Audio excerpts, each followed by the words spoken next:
Magandang hapon, bagong Pilipinas. Narito ang Police News Express sa oras na ito. Kaugnay pa rin sa nagaganap na emergency rally ng Iglesia ni Cristo ngayong araw, nananatiling nakaantabay ang Philippine National Police upang tiyakin ang seguridad sa paligid ng People Power Monument. Patuloy ang pagbabantay ng mga otoridad sa lugar upang mapanatili ang kaayusan at matiyak ang kaligtasan ng publiko.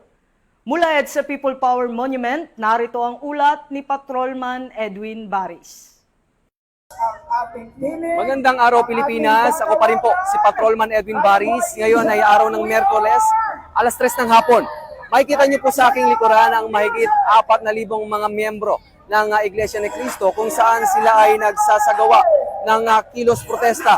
Dito naman po sa aking bandang kaliwa, makikita niyo po ang ating mga pulis na nakabarikada po sa paligid ng EDSA People Power Monument upang bantayan at paigtingin ang seguridad lalo na sa mga mamamayang dadalo sa naturang programa.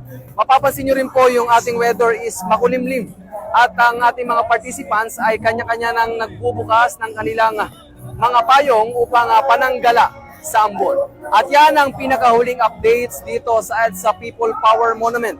Ako, si Patrolman Edwin Baris, nagbabalita para sa Police News Network. Alagad ng batas, tagataguyod ng Balitang Pulis. Maraming salamat, Patrolman Edwin Baris.